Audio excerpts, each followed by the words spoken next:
Time once again for our Friday roundtable of hot topics with this fine panel. We've got Corey Dillon from Mix 100.7, Angelique Queen Bee McGuire from 95.7 The Beat, and Drew Garabo from 102.5 The Bone. And even though this is April Fool's Day, these are all real topics. Yes. Okay. All right. They're all real. So. Maybe. All right, here we go. Starting off with a bang, if you will. Volunteers with the NRA and a group called Project Appleseed tried to arm students in Colorado with knowledge about firearms by bringing those firearms to the classroom. The students handled and tested the weapons with the supervision of the adults.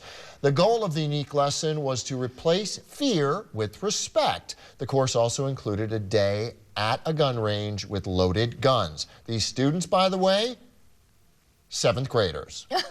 Too soon? Yeah, no, probably not. Probably not, because you know, when they come across these weapons, I remember watching some news magazine show, the thing that a kid wants to do, they pick up that weapon, the first thing they want to do is point it in their face and look down the barrel and accidentally pull the trigger, you know? Yeah. Primarily boys. They did a test. And they checked to see how long it would take. It didn't take long at all. They grab it and they pull the trigger I right think away. information is good, and I like the fact that they said this was for respect. I think, as we've talked in the past about training, I think training is important, and in order to teach, I think hands-on is good in a controlled environment and with people that can train the kids properly. I have taken my daughter to a gun range, actually for her 18th birthday, because she wanted to know about guns, she wanted to, and I wasn't prepared, nor did I have the knowledge to teach her, so we went to a gun range and we took a class, we went to the range, we got to shoot, we got to learn properly about guns, how to load them, etc. Maybe it should be done even at an earlier age if it is done, again, because of the respect reason and if it's handled with the supervision of adults. I was just a little surprised the NRA was involved. I would just think the police department or something would have a program, you know. I hope the parents were told before they did I to take them on. I'm sure. Yeah, they'd have to sign some sort I of... don't want to know. I think so. The second your kid goes over to a friend's house, I can have all the gun safety in the world, my gun in a lockbox, ammunition stored separately, etc. But the minute he goes over to a friend's house, it's another set of rules, because who knows that parent, especially in Colorado where there's legal weed, they're like, oh, where'd I put my gun? Yeah, no, it's true. It's true. It could be in the dad's nightstand or what have you. Who knows? Who knows? All right, here's an interesting question. Are people in bigger cities not as happy as those in rural areas? That's the implication of a fascinating new research published last month in the British Journal of Psychology, digging into the question of what makes a life well lived. The research finds that people who live in more densely populated areas tend to report less satisfaction with their life overall.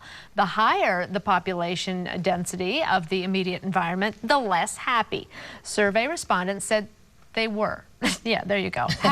Are you happy with these findings? Very happy. I'm happy. I just got back from New York Does this City, and I'll make tell you, sense? people skip down the sidewalk there in that densely populated area. The tra-la-la-la-la. I'll tell you this. I think a slower pace makes for a less stressful life, does. which makes for a happier day. I You have to have agree. the right mentality. You take a New Yorker, you know, put him in Tuscaloosa, Alabama, he's going to be miserable.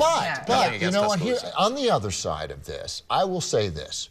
If you're living in an urban, densely populated area and you have a lot of money, you're happy. Right. Well, You're happy. not No, I'm not saying necessarily. money buys you happiness. I'm just saying Buys to you get space. to navigate a large city.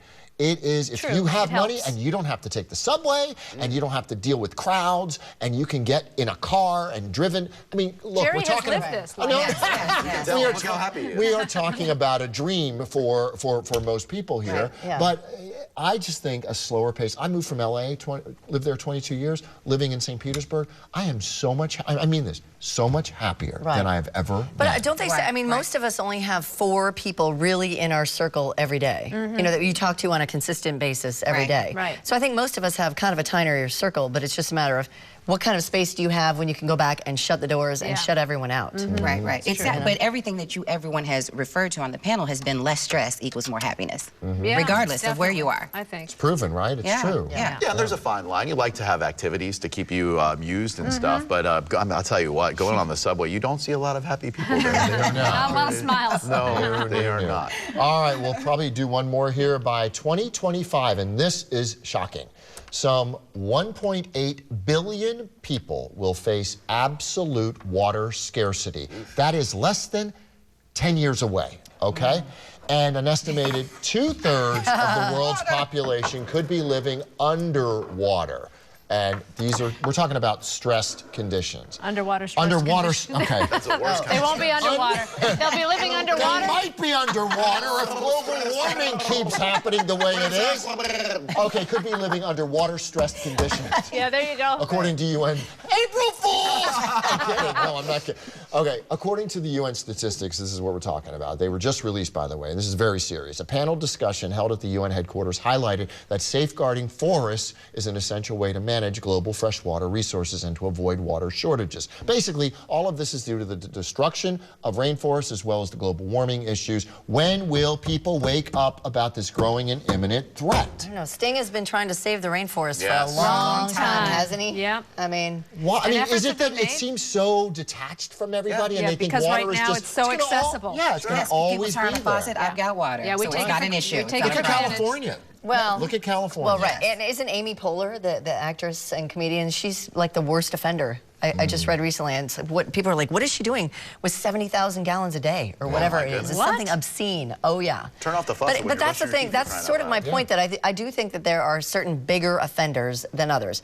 Are you wasting tons of water? Are you wasting? Probably not, you know, but I guess it's a cumulative thing. Totally. I Or the mean- big offenders, like Right. corporations and things like that maybe are using Well, their fair share. The people and then that are some. clear cutting too are totally responsible because Right. if we don't keep our rainforest, we don't keep our water. So it's up to all of us to use our vote, I guess, and what use did our you- voices. What did you tell me the other day? That the next big, it was at Oh, the yeah. end of The Big Short, the movie Yeah. The Big Short, the next big investment opportunity? Yeah. Okay, Is you ready? water. Water.